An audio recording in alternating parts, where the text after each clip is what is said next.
मध्य प्रदेश में बीजेपी ने चुनावी शंखनाद कर दिया है। इंदौर में बूथ विजय संकल्प अभियान को संबोधित करते हुए केंद्रीय गृह मंत्री और चुनावी चाणक्य कहे जाने वाले अमित शाह ने बीजेपी की ओर से चुनावी गाइडलाइन भी तय कर दी है। शाह साफ संकेत दे गए हैं कि मध्य प्रदेश में बीजेपी मोदी और शिवराज सरकार के काम गिनाकर वोट मांगेगी तो दिग्विजय और कमलनाथ के कारनामों को लेकर वो जनता के बीच कांग्रेस की घेराबंदी करने से भी नहीं चूकेगी। शाह ने अपने भाषण में यही समझाने की कोशिश की कि मोदी और शिवराज सरकार के काम से मध्य प्रदेश कैसे विकास के रास्ते पे आगे बढ़ा और इससे पहले दिग्विजय सिंह के राज में कैसे बदहाल था और 1.5 साल का कमलनाथ का कार्यकाल भी किस तरह बदनाम रहा। शिवराज जी ने गरीब कल्याण की 51 से ज्यादा स्कीमें ऐसी थी जो शिवराज जी ने शुरू की और कमलनाथ जी ने बंद कर दी।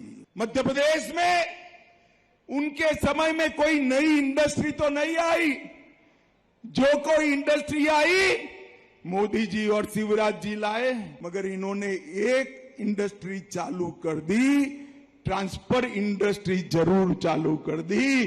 पूरे मध्य प्रदेश के अंदर श्रीमान बंटाधार का शासन याद कराने का अनुभव केवल और केवल 1.5 साल के अंदर करा दिया। दुनिया में आज भारत की प्रतिष्ठा इतनी बड़ी है कि कई मामलों में मोदी जी आज विश्व का नेतृत्व कर रहे हैं, लेकिन हम सब आनंदित और प्रसन्न हैं। लेकिन एक कष्ट है मेरे मन में, पहले भी कांग्रेस ने कबाड़ा किया मध्य प्रदेश का, और जब सवा साल के लिए कमलनाथ आए तब क्या हाल था मेरे भाई। आज मैं कहना चाहता हूं, प्रधानमंत्री नरेंद्र मोदी जी की योजनाओं को ठप्प करने का पाप किया तो कमलनाथ ने किया। एक नहीं अनेकों योजनाएं प्रधानमंत्री जी की धरती पर मध्य प्रदेश के लागू नहीं करने का पाप किया तो कमलनाथ ने किया। अमित शाह की सभा के बाद बीजेपी का प्रदेश संगठन भी संकेत दे रहा है कि कांग्रेस जिस तरह से शिवराज सरकार पर आक्रामक है, बीजेपी भी दिग्विजय और कमलनाथ सरकार की याद दिलाकर जनता को दोनों पार्टियों की सरकार के कामकाज का अंतर समझाएगी। यही उसकी चुनावी रणनीति होगी। इसके साथ ही हिंदुत्व और राष्ट्रवाद भी उसके चुनावी हथियार होंगे। भारतीय राजनीति के आधुनिक चाणक्य आदरणीय अमित शाह जी ने मध्य प्रदेश के चुनाव का आगाज कर दिया है और माननीय अमित शाह जी ने मध्य प्रदेश के अंदर कहा कि भारतीय जनता पार्टी का कार्यकर्ता प्रत्येक बूथ पर 51% वोट का संकल्प लेकर के चलना। माननीय अमित शाह जी ने कहा कि मिस्टर करप्शन नाथ की सरकार मिस्टर बंटाधार के इशारे पर चल रही थी। इन सारी बातों को जनता के बीच ले जाकर भारतीय जनता पार्टी का एक एक कार्यकर्ता विजय के संकल्प के साथ जुटा है और लगातार अब मध्य प्रदेश के अंदर भारतीय जनता पार्टी का बूथ का कार्यकर्ता बूथ के विजय को लेकर के आगे बढ़ रहा है। उधर कांग्रेस इसे बीजेपी की हार की हताशा बता रही है। कांग्रेस का कहना है कि अमित शाह हो या शिवराज, इनके पास केंद्र और राज्य सरकार के कोई काम गिनाने लायक तो है ही नहीं। ऐसे में विपक्ष को कोस रहे हैं। कांग्रेस का कहना है कि इससे हास्यास्पद क्या हो सकता है कि सत्ता पक्ष को अपनी खूबियां गिनाने से ज्यादा जोर विपक्ष की दशकों पुरानी सरकार की खामियां ढूंढने में लगाना पड़ रहा है। और आज 2 दशक की शिवराज सरकार उपलब्धियों के नाम पे कुछ भी नहीं, इसलिए जनता के सामने जाने के लिए इतिहास में दुष्प्रचार करने जाना पड़ रहा है। कुछ भी कर लीजिए, चुनाव हारना बीजेपी का तय है। मुद्दे जनता ने तय किए हुए हैं, चुनाव उन्हीं पे होगा। मध्य प्रदेश में 2023 की चुनावी लड़ाई विकट बन रही है। इसमें न तो सत्ता पक्ष की लहर नजर आ रही है और न ही विपक्ष में तेज हवा। ऐसे में पूरा चुनाव मैनेजमेंट पर फोकस हो रहा है। बीजेपी डबल इंजन के फार्मूले पर चुनाव में उतर रही है, जिसमें वो मोदी और शिवराज सरकार के काम गिनाकर फिर से जन आशीर्वाद मांग रही है। कांग्रेस दोनों सरकारों की खामियां गिनाने में जुटी है। ऐसे में पलटवार करते हुए बीजेपी ने भी कांग्रेस की पिछली सरकारों को निशाने पर ले लिया है। देखना यह है कि किसकी रणनीति कितनी कामयाब होती है। Bureau report, IND 24।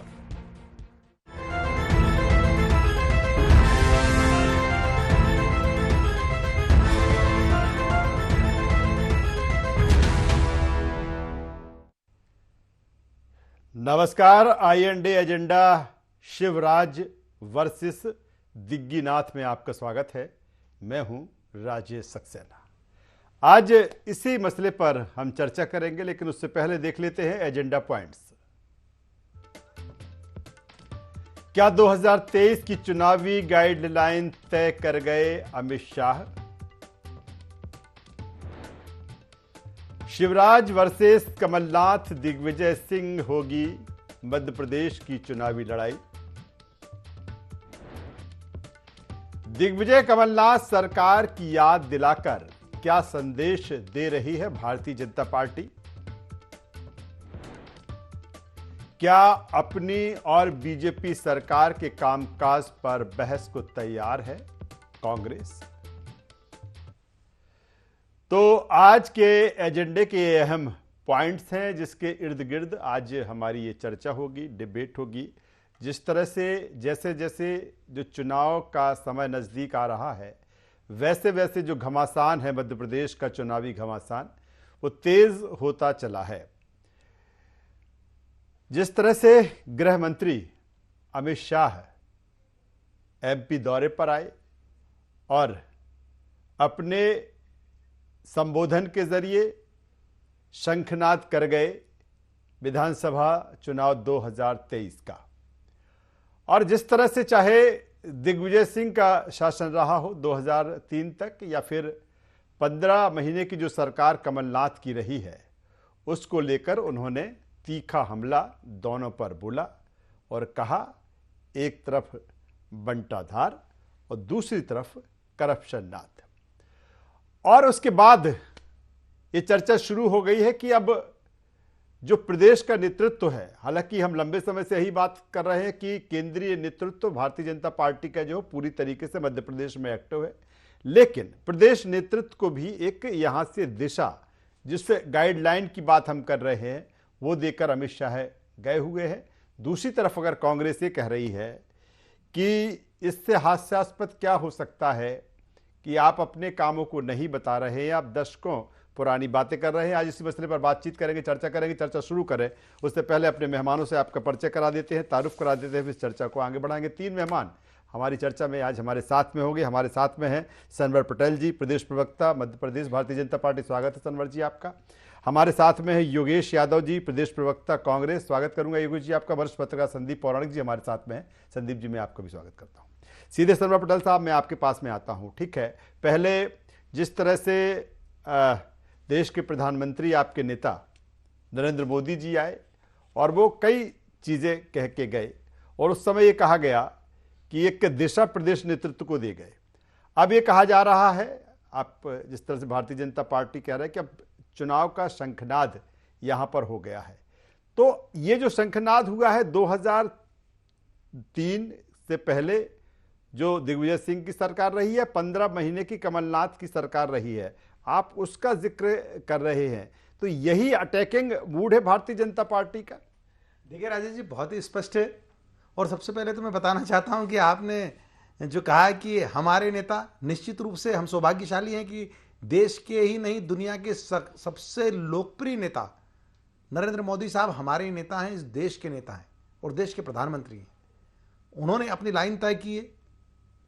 उन्होंने तय किया है कि कैसे हम गांव गरीब किसान का उत्थान करें, और जब गांव गरीब किसान का उत्थान करते हैं, जब सुशासन की व्यवस्था करते हैं, जब प्रदेश और देश को आगे बढ़ाते हैं, तो प्रदेश और देश की जनता भारतीय जनता पार्टी को आशीर्वाद देने का काम करती है। अब दूसरा सवाल रहा कि किस प्रकार से हम लोग उस 15 माह की सरकार या 2003 के पहले की सरकार से तुलना कर रहे हैं। तो जब राजनीतिक क्षेत्र में आप काम करते हैं, समाज क्षेत्र में आप काम करते हैं, तो जो आपके समानांतर एक और संगठन है, जो राजनीतिक संगठन है, तो आप किससे तुलना करेंगे? जनता किससे तुलना करेगी?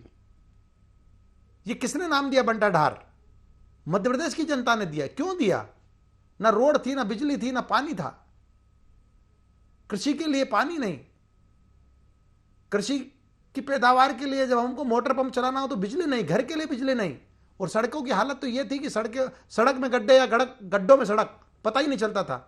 तो ये सब कारणों से मध्य प्रदेश की जनता ने उन्हें मिस्टर बंटाढार नाम दिया था। और फिर 15 माह की सरकार, उस 15 माह की सरकार ने तो याद दिला दिए उन 10 साल की मिस्टर बंटाढार की सरकार की। अरे 15 माह में 15 बार भी आप भोपाल के वल्लभ भवन को छोड़कर बाहर नहीं निकले। वल्लभ भवन की खिड़की से झांकने तक का समय नहीं था। क्यों? कि किस प्रकार के लोगों में आप घिरे रहते थे। आपने अपने विधायकों को, आपने मंत्रियों को कहा चलो चलो भाई, आपके लिए समय नहीं है। क्योंकि बाकी सब जो उल्टा सीधा काम करने वाले लोग आते थे, जो करप्शन वाले लोग आते थे, उनके लिए समय था। तो इसलिए तुलना तो जब आप समाज क्षेत्र में काम कर रहे हो तो आपके प्रतिद्वंदी से ही करना पड़ेगी, विपक्षी दल से ही करना पड़ेगी। जब वो सत्ता में थे तो उन्होंने क्या किया? लेकिन सरवर पटेल साहब, कांग्रेस कहती है कि आप वो तो बात कर रहे हैं, लेकिन 18 साल से आपकी सरकार प्रदेश में है, तो आपके लिए तो तमाम सारी चीजें बताने के लिए होना चाहिए। बिल्कुल बिल्कुल बिल्कुल सही कहा आपने। हम तो अपनी चीज बता ही रहे हैं। हमने अपनी चीज बताने से कहां मना किया। हम तो कह रहे हैं कि आज आप रोड देख लीजिए, हम तो कह रहे हैं कि आप बिजली देख लीजिए। अरे बिजली ऐसी कि न केवल एक्सिस, अरे दिल्ली में जो मेट्रो चलती है उसमें भी कहीं ना कहीं मध्य प्रदेश का योगदान है। गौरवान्वित होने की जरूरत है।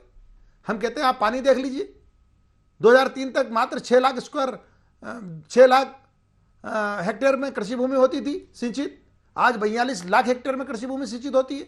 तीसरी फसल 6 लाख हेक्टेयर की हो गई है। तो आप किस क्षेत्र में तुलना करना चाहते हैं? हम तो अपना काम बता रहे हैं। आप 30,000 रुपया भी एक आदमी की प्रति व्यक्ति आई नहीं थी, आज 1,40,000 रुपया प्रति व्यक्ति आई है। चलिए, तो हम तो अपना बता ही रहे हैं, लेकिन साथ में प्रतिस्पर्धी का तो बताना ही पड़ेगा। योगेश यादव जी, जिस तरह से आप बेहतर, चूंकि जहां पर अमित शाह जी आए आप बेहतर तरीके से समझ सकते हैं, उसी क्षेत्र से आप आते हैं। लेकिन अब आपकी जो लड़ाई है, जो हम बात कर रहे हैं शिवराज वर्सेस दिग्गी नाथ की, वो कह रहे हैं कि 2003 तक जिस तरह से बंटाढार रहे और फिर अब करप्शन नाथ है, ये देकर गए हैं आपके लिए वो। देखिए राजेश जी, भारतीय जनता पार्टी का जैसे कहते हैं कि निम्न बिंदुओं पर बातचीत की जाती है, तो एक बात तो तय हो गई कि भारतीय जनता पार्टी क्रिएशन के बजाय, अपनी प्रोडक्टिविटी के बजाय सिर्फ आलोचनाओं पर बातचीत करती है। आप प्रधानमंत्री जी से लेकर अमित शाह जी तक देखिए, और अमित शाह जी से लेकर शिवराज सिंह जी और या भारतीय जनता पार्टी का कोई भी कार्यकर्ता है, उसके अंदर एक फोबिया समा गया है कि कांग्रेस की कैसे आलोचना करना, कांग्रेस को कैसे प्रतिवाद करना है।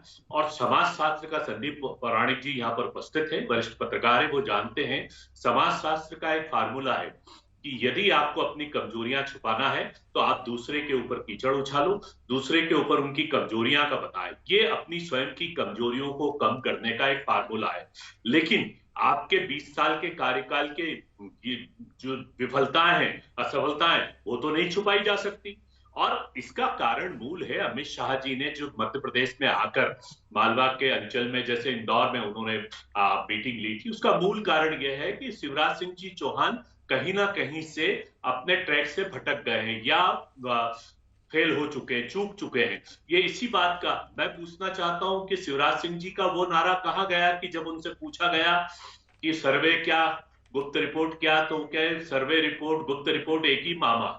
अब तो मुझे नहीं लगता कि एक ही मामा का सर्वे रिपोर्ट चलेगा या गुप्त रिपोर्ट चलेगी। अब जिस तरीके से अमित शाह जी वीडी शर्मा जी को रिस्पॉन्स करके गए, दूसरे नेताओं को रिस्पॉन्स किया है, उसका अर्थ यह है कि वो शिवराज सिंह जी चौहान को दरकिनार करना चाहते हैं।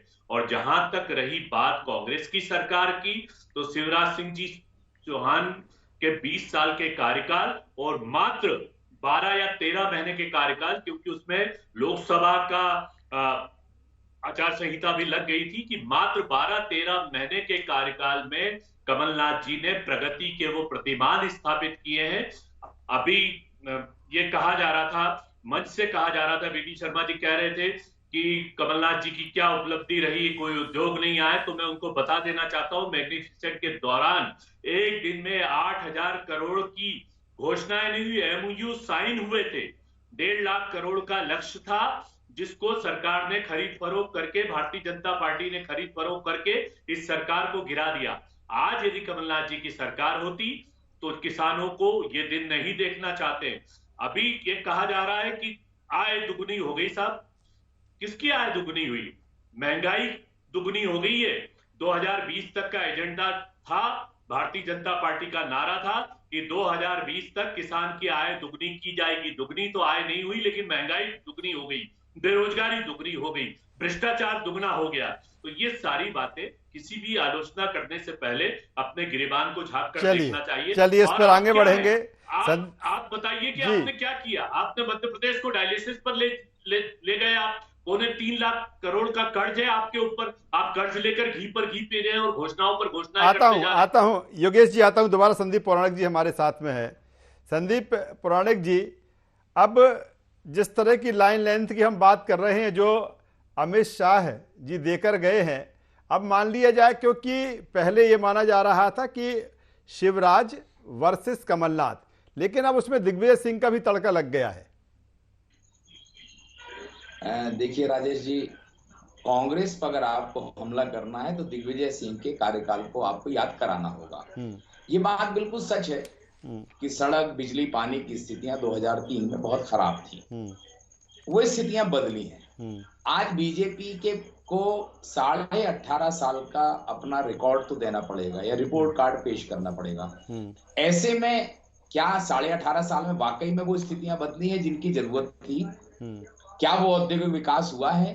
तमाम चीजें हैं। जब आपसे आपका रिपोर्ट कार्ड मांगा जाएगा तो आप उस काल को याद कराएंगे जो आपके विरोधी दल का कार्यकाल रहा है और सबसे कमजोर कार्यकाल रहा है।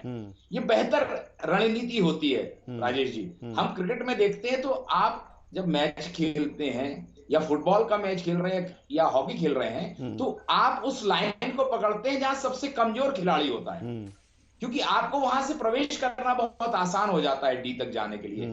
और बीजेपी ये मानती है कि उसके लिए सबसे बड़ा कार्यकाल जो कांग्रेस का है 1993 से 2003 तक का, वो कार्यकाल जनता भुला नहीं पाई है। उसके पीछे राजेश जी 2 कारण हैं। एक तो मध्य प्रदेश का जो फर्स्ट टाइमर वोटर है, जिसका 2003 के बाद जन्म हुआ है, वो आज 20 साल का है। उसको नहीं पता कि मध्य प्रदेश का क्या हाल था 2003 में। ये याद दिलाएगी कौन? बीजेपी। तो जो फर्स्ट टाइम वोटर है उसको बहुत जल्दी आप प्रभावित कर सकते हैं। तो ये एक सोची समझी रणनीति का हिस्सा होता है कि आप विरोधी दल की सबसे बड़ी कमजोरी को पकड़िए। तो कांग्रेस की सबसे बड़ी कमजोरी क्या है? दिग्विजय सिंह का कार्यकाल। तो बीजेपी उसी पर हमला करेगी। और दूसरी बात यह है कि जहां तक बात आती है कमलनाथ की, देखिए 18 महीने के कार्यकाल को आप 2003 तक के कार्यकाल से नहीं तोल सकते, 93 से 3 तक के कार्यकाल को, क्योंकि उसकी तुलना में आम जनता में एक उम्मीद जागी थी। मैं ये कहता हूं कि ठीक है बीजेपी कुछ भी कहे, लेकिन कमलनाथ का वो कार्यकाल ऐसा रहा है। आज भी जो कांग्रेस की स्थिति है मध्य प्रदेश में, जो हमें दिख रही है कि एज में दिख रही है कहीं ना कहीं, उसके पीछे बड़ा कारण कमलनाथ का 18 महीने का कार्यकाल है। और यही बीजेपी की सबसे बड़ी चिंता है मुझे लगता है। क्या सनवर पटेल साहब, जिस तरह संदीप जी कह रहे हैं आप कमजोर कड़ी को पकड़ने की कोशिश कर रहे हैं, ये भी सही है कि अगर 15 महीने की या 18 महीने की बात की जाए और लगातार जिस तरह से कांग्रेस कहती है कि चुनाव भी हुए, आचार संहिता उसमें लगी, तो आपने कमजोर कड़ी को पकड़ लिया। और अब यही कारण है कि आप अगर अब जो चुनाव हो रहे हैं, क्योंकि बहुत वक्त निकल गया, 2003 के पहले की बात होती है, और जो संदीप जी भी कह रहे हैं कि खासतौर पर जो नया वोटर आया है जिसका जन्म 2003 के बाद हुआ है, जो वोट डालने लायक हुआ है, कहीं ना कहीं आप उसकी याद दिला रहे हैं। लेकिन अगर कमलनाथ सरकार की बात करें तो उनको 12 से 14 महीने का ही काम करने का मौका मिला था। कमजोर कड़ी आपने पकड़ ली। देखिए राजेश जी, भारतीय जनता पार्टी संगठन आधारित पार्टी है और उसकी अपनी एक कार्यपद्धति है, और अपनी कार्यपद्धति के दम पर भारतीय जनता पार्टी काम करती है। और आज देखिए आप कि बूथ स्तर तक जाकर काम करना और बूथ के कार्यकर्ताओं का इतना बड़ा सम्मेलन, सिर्फ 72 घंटों में इतना बड़ा सम्मेलन कर देना, ये कौन कर सकता है? ये भारतीय जनता पार्टी कर सकती है। तो साथ ही आप जो कुछ भी मध्य प्रदेश में कांग्रेस की शासन में हुआ है उसको तो जनता के सामने लाना पड़ेगा। अगर वो बंटाढार किया है उन्होंने, तो बंटाढार बोलेगी भारतीय जनता पार्टी। अगर करप्शन का बोलबाला रहा है 15 माह की सरकार में, तो करप्शन ना कहेगी भारतीय जनता पार्टी। इसमें कहां मनाही है? हम अपना काम करते हैं, लेकिन साथ में एक राजनीतिक दल के नाते हमको अगर अपने विरोधी दल को सामने लाना है जनता के, तो लाएंगे, इसमें कोई बुराई नहीं है। और हमारे शीर्ष नेतृत्व जो हम सौभाग्यशाली है कि ऐसा नेतृत्व हमारे पास है। देश के प्रधानमंत्री नरेंद्र मोदी साहब, आधुनिक राजनीति के चाणक्य कहे जाने वाले अमित शाह जी, आज जो हमारे नेता हैं तो हमारे बीच में आते हैं, मार्गदर्शन देते हैं, और उनके मार्गदर्शन से हमारे कार्यकर्ताओं का उत्साह बढ़ता है। हमारी जो सीटें हैं वो जीतने के लिए नहीं कि सरकार हमारी बने इसलिए वो आ रही, सरकार तो भारतीय जनता पार्टी की बनेगी, लेकिन ऐतिहासिक मतों से, ऐतिहासिक सीटों के साथ भारतीय जनता पार्टी जीत की ओर आगे बढ़ रही है, हमारे ऐसे शीर्ष नेतृत्व के आशीर्वाद से, उनके मार्गदर्शन से। लेकिन वो कहते हैं, वो ये कह रहे हैं कि जो तमाम सारे आपके लीडर, जो केंद्रीय नेतृत्व है मध्य प्रदेश में जिस तरह से एक्टिव है, वो लगता है कि प्रदेश, वो कहते हैं कि प्रदेश नेतृत्व के बस का नहीं, इसलिए केंद्रित नेतृत्व को उठाना पड़ा, सारा कुछ अब वहीं से डिसाइड हो रहा है। ऐसा देखिए, जिनके पास ऐसा नेतृत्व है वो नेतृत्व उनका आता है। अब कांग्रेस के पास कुछ है नहीं, वहां सब खाली हाथ है। उनका नेतृत्व जब भी आता है तो क्या करता है, आपके सामने एक बार उनका नेतृत्व आता है, 1 से 10 तक की गिनती से कहा जाता है, बोलता 10 दिन के अंदर 2 लाख रुपए तक का कर्ज माफ नहीं हुआ, मैं मुख्यमंत्री बदल दूंगा। क्या हुआ इस बार? उन्होंने उनको पहुंचाया नहीं, क्योंकि मध्य प्रदेश की जनता पूछेगी क्या हुआ भाई, 10 दिन के बाद तुमने क्यों मुख्यमंत्री नहीं बदला, क्यों 15 माह तक उन्होंने 2 लाख रुपए का एक भी कर्जदार को कर्ज माफ नहीं किया। तो इस बार उन्होंने प्रियंका जी को भेज दिया, प्रियंका जी आप गारंटी दे दीजिए, पिछली बार हमने दी थी, प्रियंका जी ने गारंटी आकर दे दी। अब मध्य प्रदेश की जनता पूछ रही कि जो दूसरे प्रांतों में आपने गारंटी दी थी वहां क्या हुआ। कर्नाटका में आपने कहा था कि बिजली का बिल माफ करेंगे, वहां बिजली के रेट बढ़ा दिए। हिमाचल में आपने कहा था कि हम पेंशन देंगे, ओल्ड पेंशन देंगे, आपने वहां पर तनख्वाहें नहीं बढ़ रही है। तो ये मध्य प्रदेश, चलिए जवाब दे दीजिए योगेश यादव जी, जवाब दे दीजिए। कह रहे विश्वसनीयता का सवाल है कांग्रेस के साथ में। देखिए राजेश जी, पहली बात तो यह है कि जिस तरीके से इन लोगों ने एक जुमला रच रखा है बंटाढार शब्द का, दिग्विजय सिंह जी का कार्यकाल कई बातों में बहुत ऐतिहासिक रहा। जब केंद्र सरकार की तरफ से कोयला आवंटन हम लोगों को बंद किया गया, उसके बाद भी मध्य प्रदेश में बिजली आती थी, चली जाती थी, लेकिन बिजली के बिल नहीं आते थे। और आदमी को ये बात का सुकून था कि इस तरीके की जो गुंडागिर्दी बिजली के नाम पर की जा रही है मध्य प्रदेश में, अभी वर्तमान परिप्रेक्ष्य में आप देखिए, और अभी बिजली आती नहीं है, जाती भी है। मैं भोपाल की ही बात कर रहा हूं, आज आप एनालिसिस करके बताइए कि भोपाल में कितनी बार बिजली गई है। तो यहाँ बिजली आती भी है और जाती भी है, लेकिन बिजली के बिल बहुत तगड़े आते हैं और गुंडागिर्दी के हिसाब से आते हैं। जो व्यक्ति की प्रति व्यक्ति आय 1,40,000 अभी आप बता रहे हैं, आज मध्य प्रदेश का एक मजदूर 5 से 7,000 रुपया कमाने में एड़ी चोटी का जोड़ लगा रहा है, लेकिन उसको बिजली का बिल 3,500 से 4,000 रुपया मिल रहा है। मैं समझता हूं हम सभी मध्यम वर्गीय है। यदि आपको सर्वर भाई का नहीं मालूम, मुझे क्या पता, वो पैसे वाले होंगे तो उनको बिजली के बिल का पता नहीं लग पाता, लेकिन हम सब बिजली के बिल से कितने पताड़ी थे ये आप अच्छी तरह जानते हैं। दूसरी बात ये कि जहां तक कमलनाथ जी का कार्यकाल था, तो कमलनाथ जी के कार्यकाल में मैं आपका तत्व ज्ञान जागृत करना चाहता हूं सर्वर भाई, कि 10 दिन में कर्जा माफ नहीं, 10 मिनट में कर्जा माफ हुआ था और 27 लाख किसान उसमें लाभान्वित में थे। जिस तरीके से हमारी स्पीड थी, आज किसानों क्या, अच्छा ठीक है, एक प्रश्न कर लेता हूं मैं आपसे भाई, आप आ गए खरीद फरोख्त करके आपने सरकार बना ली, फिर किसानों का कर्जा क्यों माफ करके आपने सरकार गिरा ली? आपने किसानों का कर्जा क्यों नहीं माफ किया? अपमान करके चलिए फायर राउंड में आ जाते हैं, दोनों मेहमानों को आमने सामने कर देता हूं। चलिए, अपमान करके अपने नेताओं का आपने सरकार गिराई है। जब सिंधिया जी ने कहा, आपके मजबूत नेता ने कहा, जिनकी सूरत दिखाकर आपने सरकार में आने का काम किया था और दूल्हा किसी और को बना दिया मंडप में, उन्होंने कहा कि वचन पत्र के वचन पूरा करना होंगे और वचन पत्र के वचन पूरा नहीं करे तो मैं रोड पर उतर जाऊंगा। तो आपके कमलनाथ जी ने कहा, इतने दम और इतने घमंड ने कहा उतर जाइए। कहां से आता है इतना घमंड, कहां से आता है इतना घमंड? उतर गए वो, और उतरने के बाद जनता के बीच गए। 28 स्थानों पर उपचुनाव हुए, 28 में से 19 सीटें भारतीय जनता पार्टी जीती और पूरी तरह से लोकतांत्रिक तरीके से भारतीय जनता पार्टी की सरकार चल रही है। और भारतीय जनता पार्टी ने जो आपने हाहाकार मचाया था, जो आपने हाहाकार मचाया था, उस हाहाकार से मध्य प्रदेश को बचाने का काम किया, मध्य प्रदेश को समृद्धशाली बनाने का काम किया है। आप ये बच्ची भारतीय का जनता पूजन पार्टी करते हैं, है जो लेकिन रात बच्चों के दिन साथ 24 किस घंटे तरीके का 365 इस दिन मध्य प्रदेश में अपने भ्रष्टाचार प्रदेश किस की तरीके फिक्र का करती कायम है, अपने प्रदेश को मध्य प्रदेश कैसे में किस तरीके आत्मनिर्भर से बनाया कर्ज जाए, लेकर घी पिया जा कैसे रहा है। गांव गरीब चलिए किसान की फिक्र चलिए की वक्त की जाए। कमी है। बात संदीप करती है। पौराणिक जी से क्लोजिंग कमेंट से ले लेता हूं। संदीप पौराणिक जी, जिस तरह से चीजें हैं, क्योंकि अगर भारतीय जनता पार्टी के परिप्रेक्ष्य में देखें तो चीजें आसान नहीं है, क्योंकि जब बात 2003 की आती है, जब बात उस 14, 15, 16 महीने की बात आती है, तो चुनौतियां बड़ी हैं और यही कारण है कि इन चीजों को अब भारतीय जनता पार्टी आगे ला रही है। देखिए राजेश जी, ये तय मानिए कि बीजेपी समझ रही है कि इस बार का चुनाव बहुत आसान नहीं है। ये कांग्रेस भी ये मान रही है कि उसके लिए भी आसान नहीं, क्योंकि सत्ता का रास्ता इस बार बड़ा मुकाबले का है और बहुत करीब दिख रहा है। बीजेपी पिछले चुनाव की तुलना में राजेश जी इस बार सतर्क ज्यादा है। आप ये देखिए 2018 का जो चुनाव हुआ था, वो सतर्कता बीजेपी ने नहीं दिखाई थी, राष्ट्रीय नेतृत्व का वो दखल नहीं था। इस बार पूरी योजना से बीजेपी चल रही है और उसकी कोशिश है कि वो इलाकाई तौर पर अपनी मजबूती करे। जैसे अमित शाह का दौरा अभी मालवा निमाड़ का हुआ, वो आने वाले समय महाकौशल बिंद तमाम जगह जाएंगे।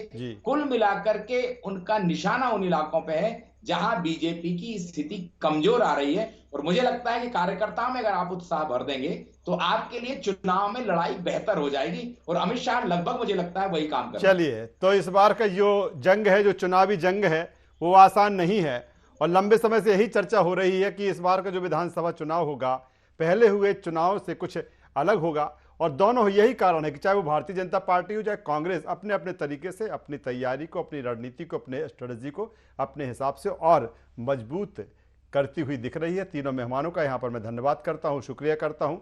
तो कुल मिलाकर चुनावी साल है और जैसे जैसे चुनाव का समय नज़दीक आ रहा है वैसे वैसे चाहे दोनों की रणनीति की बात करें या आरोप प्रत्यारोप की बात करें या अपनी अपनी योजनाओं घोषणाओं के जरिए जनता में पैठ बनाने की बात करें, कोई किसी से पीछे नहीं है। और यही कारण है कि जो चुनावी जंग है, जो चुनावी समर है, मध्य प्रदेश में धीरे धीरे रफ्तार पकड़ता जा रहा है। आई इंडिया एजेंडा बस इतना ही। ID24 पर खबरों का सिलसिला लगातार जारी है, बने रहिए हमारे साथ। नमस्कार।